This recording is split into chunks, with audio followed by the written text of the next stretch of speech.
va s'intéresser à ce qui se passe à la Cour d'assises de Paris lors de ce procès en appel concernant l'assassinat de Samuel Paty. C'était en 2020 à Conflans-Sainte-Honorine. 4 personnes sont rejugées et l'avocat de ces personnes a tenu des propos que je trouve absolument insupportables. Il a mis en cause Samuel Paty. Il a dit que Samuel Paty, en fait, avait fait de la discrimination concernant les musulmans. On va écouter ce qu'il dit, puis je vais voir si ça vous choque autant que moi. La décapitation de Samuel Paty, elle est tellement horrible qu'elle écrase tout le dossier, qu'il y a un tabou. Nous n'avons pas le droit de le dire, qu'il procédait à la discrimination des élèves musulmans. Mais moi, je vais le dire, haut et fort, tout au long du procès et pas avant de plaider à la fin. Je démontrerai même qu'il faisait la même chose dans le précédent établissement où il était affecté, en 2016. C'est dans le dossier, personne ne l'a jamais dit. Alors lui disait que c'était pour protéger les élèves par rapport à cette caricature. Mais on ne protège personne dans l'école de la République en discriminant, en demandant à des élèves de se désigner en fonction de leur religion. Ça signe la discrimination. C'est un article du Code pénal qui réprime ceci. Alors, c'est un avocat, il est payé pour, hein. Mais Eric, c'est sidérant. Ignoble. Enfin, moi, j'avais déjà entendu Alexis Corbière nous expliquer que Samuel Paty avait mal fait son travail et qu'au fond, voilà, c'était une suite logique de quelqu'un qui ne sait pas travailler, quoi. Mais là, ça va quand même beaucoup plus loin parce qu'il retourne contre Samuel Paty, c'est-à-dire contre un martyr, le fait qu'il ait fait preuve, au contraire, de pédagogie, de délicatesse, en demandant à des élèves, si vous ne vous sentez pas à l'aise, voilà, il n'aura pas demandé de sortir, contrairement à ce qu'a prétendu cette gamine et son père, d'ailleurs, qui n'était pas là. Donc, en fait, il a fait, au contraire, son travail avec beaucoup de délicatesse, c'est-à-dire il a appliqué les règles de la laïcité avec discernement, et cet avocat, non, là, je regrette, il ne fait pas son travail. Pour moi, il ne fait pas son travail, il outrepasse et il crache quand même sur la mémoire d'un martyr. Voilà. Gauthier et ça sera intéressant de voir s'il est sanctionné par le barreau, cet avocat, je rappelle, ou même par la justice, je rappelle que Gérard Depardieu, en première instance, a eu une peine plus lourde parce que la justice a jugé que son avocat, Maître Assous, s'en était pris de manière beaucoup trop véhémente aux victimes. Résultat des courses, Gérard Depardieu a eu une peine plus lourde. Ce serait intéressant de voir si pour ses propos, l'homme qu'il défend, qui a participé évidemment à la cabale contre Samuel Paty, qui a mené à sa décapitation, aura une peine plus lourde, ou si même lui, il est sanctionné. Il va encore plus loin dans le sonore que vous avez diffusé, un peu plus loin, il dit « Si Samuel Paty avait été sanctionné, il serait toujours en vie ». Il dit « S'il avait été sanctionné, il serait toujours en vie. S'il avait été exfiltré de l'école ». Vous vous rendez compte les sœurs de Samuel Paty ont dit de cet avocat qu'il était en train de rendre leur frère responsable de sa propre mort. En vérité, il le tue même une deuxième fois. C'est-à-dire que désormais, il s'en prend à sa mémoire. Au moment où on parle de panthéoniser Samuel Paty, où le ministre de l'Éducation nationale n'a pas exclu l'idée, puisqu'il représente évidemment celui qui a combattu le mal du siècle, qui est l'islamisme, l'un de ceux qui a combattu le mal du siècle, qui est l'islamisme. On a un homme qui vient souiller la mémoire de quelqu'un qui n'est plus là et qui a été tué par le mal du siècle. C'est hallucinant. Évidemment qu'il n'est pas que dans son rôle d'avocat. Et j'ai pris, je pense, un exemple qui est criant. C'est-à-dire que quand d'autres avocats outrepassent leur rôle, ou du moins que c'est jugé comme cela, leur client est plus sévèrement sanctionné dans une toute autre affaire. On verra si c'est le cas ou s'il y a un deux poids deux mesures là aussi. Naïma Fadel, je vous ai vu vraiment choqué pendant qu'on entendait ces propos. Vraiment, comment dirais-je, je dirais bouleversée par les propos de cet avocat.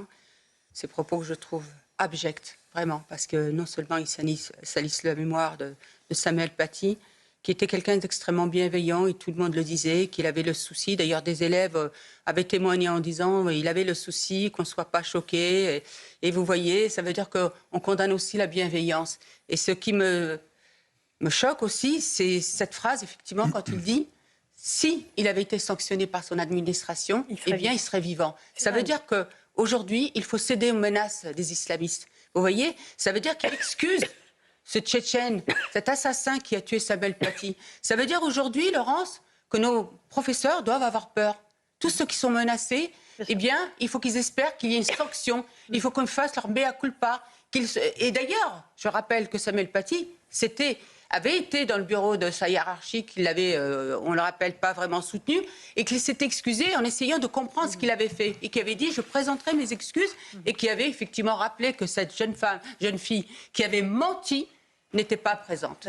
Louis, un petit mot, Eric. Moi, ce qui me gêne, c'est que autant parfois... la plupart du temps, je comprends le jeu des avocats. Parfois, ils surjouent la défense de manière un peu maladroite, de manière excessive. Mais là, on a vraiment franchi une limite, même de la décence humaine, vis-à-vis de ce qui s'est passé. Le deuxième sujet, c'est que je trouve que c'est extrêmement pervers philosophiquement et très malhonnête. Parce que on voit très bien ce qu'il cherche à faire. Il sait très bien le jeu qu'il est en train de faire. Il dit en gros, il commence en disant c'est dramatique, c'est épouvantable, la mort aurait pu être évitée.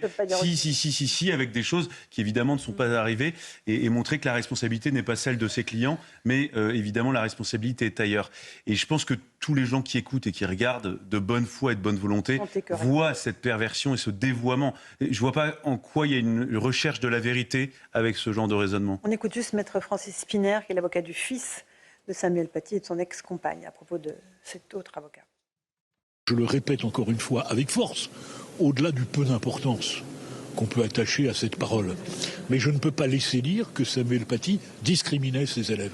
Samuel Paty respectait ses élèves. Samuel Paty était un professeur qui a essayé d'apprendre ce qu'était la liberté d'expression et essayer de retourner ça contre lui. C'est imbécile, c'est dégueulasse, mais ce qui me rassure, c'est que c'est la Cour qui aura le dernier mot et en fonction du dossier. Voilà, Éric Revel, votre Maître réaction. Spinner, évidemment, a raison.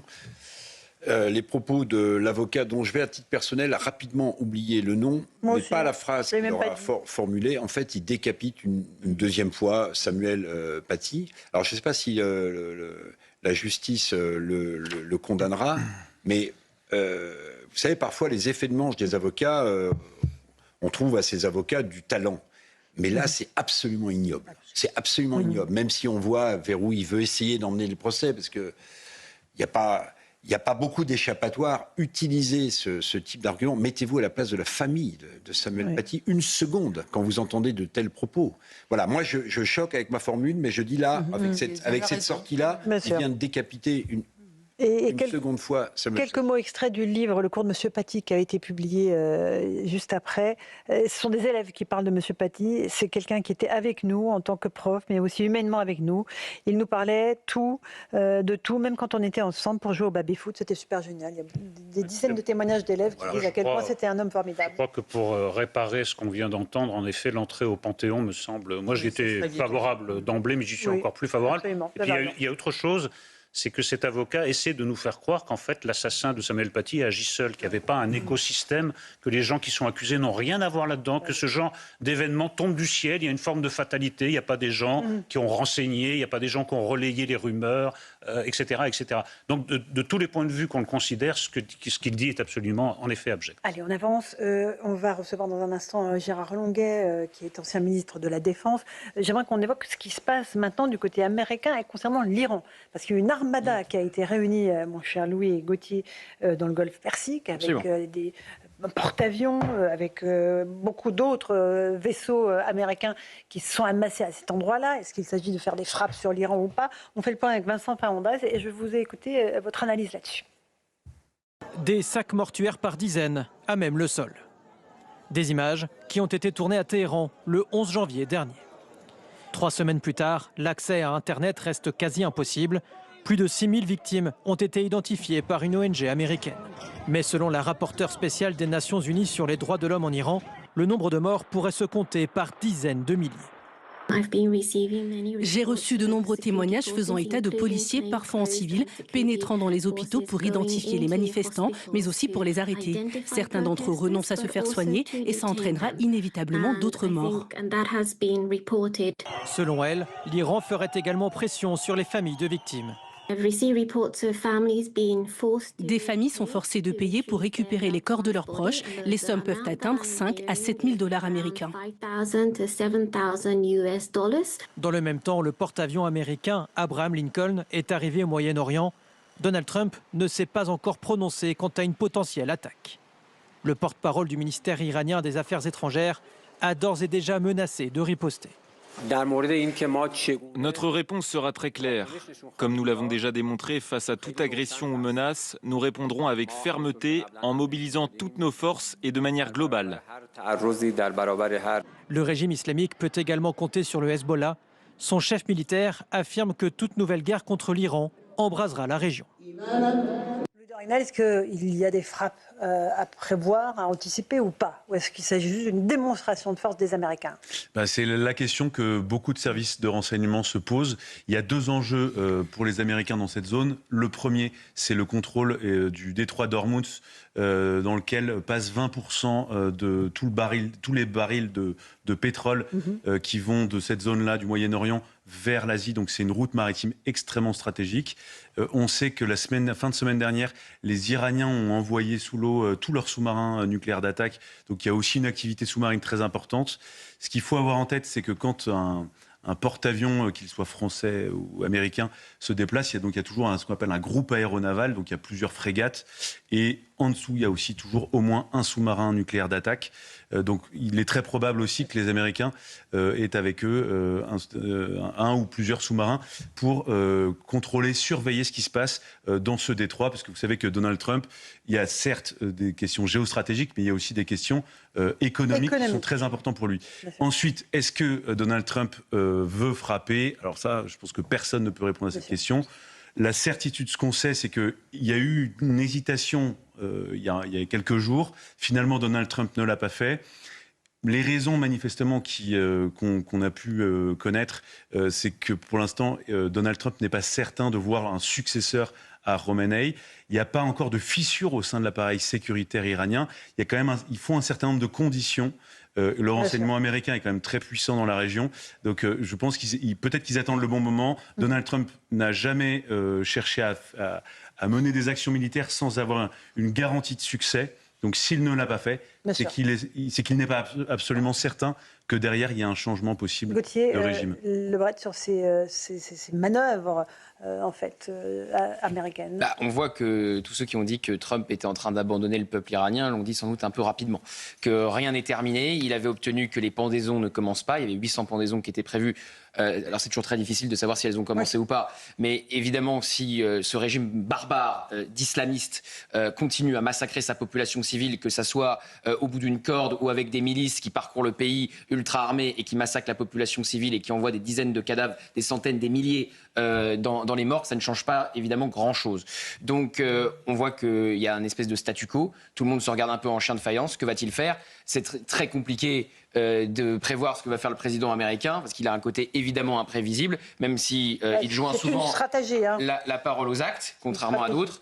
Mais je rappelle que, évidemment, la première fois qu'il est intervenu sur les infrastructures nucléaires iraniennes, c'était un franc succès. Et je rappelle également que la France avait condamné ces frappes. Donc moi, j'espère que si Trump frappe le régime, évidemment, des mollahs, les chefs de ce régime barbare qui massacre sa population civile, qui est encore une fois un régime théocratique, islamiste, qui voile de force les femmes, qui, quand elles ont une mèche de cheveux qui dépasse, les prennent dans des commissariats, les torturent et les tuent, que la France ne condamnera pas cette fois les frappes du président américain, parce que la dernière fois, quand Trump frappait l'Iran, nous, on était en Suisse en train de négocier avec son ministère, avec le ministre des Affaires étrangères iranien, qui est l'un des pires barbares de ce régime de bourreaux. Voilà. Naïma Mfadel, sur cette répression, mais on parle de milliers de morts dans la population. Écoutez, il y a un chiffre qui circule et qui fait foi, je pense, puisque c'est Mona Javarian qui l'a publié. Plus de 30 000 morts. Plus de 30 000 morts.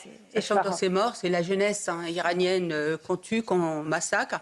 C'est terrifiant ce qui se passe, parce qu'aujourd'hui, alors jusqu'à quelques jours, les familles pouvaient récupérer le corps de leurs enfants, mais il fallait payer pour récupérer le corps. Et il fallait payer aussi les balles qui ont tué ces pauvres jeunes. C'est d'un cynisme, c'est d'une monstruosité terrible. Et moi, je fais partie des gens qui espèrent que Donald Trump va intervenir, parce que pour moi, au-delà de débarrasser le peuple iranien de ces islamistes, eh bien, c'est aussi, à mon avis, la paix aussi. Parce que n'oublions pas que l'Iran, il finance tous les proxys, que ce soit le Hamas, que ce soit les Houthis ou le Hezbollah. Donc je pense que ça peut aussi amener à conforter le cessez-le-feu et une paix que j'espère On va en parler tout à l'heure avec Gérard Longuet, qui est notre invité. Juste un petit extrait du long format que vous allez diffuser ce soir à Gauthier, alors qui concerne les universités françaises et leur infiltration. On écoute un petit extrait. Vous allez nous situer dans le temps, justement.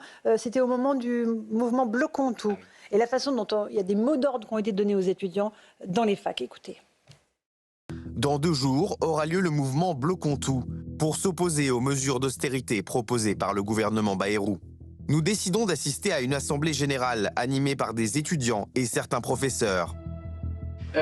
Concernant un peu le contexte de ce qui va se passer cette semaine, en gros, la question c'est de savoir qu'est-ce qu'on propose pour que les étudiants et les étudiantes, les personnels et les profs de la fac puissent faire monter leur colère et l'exprimer.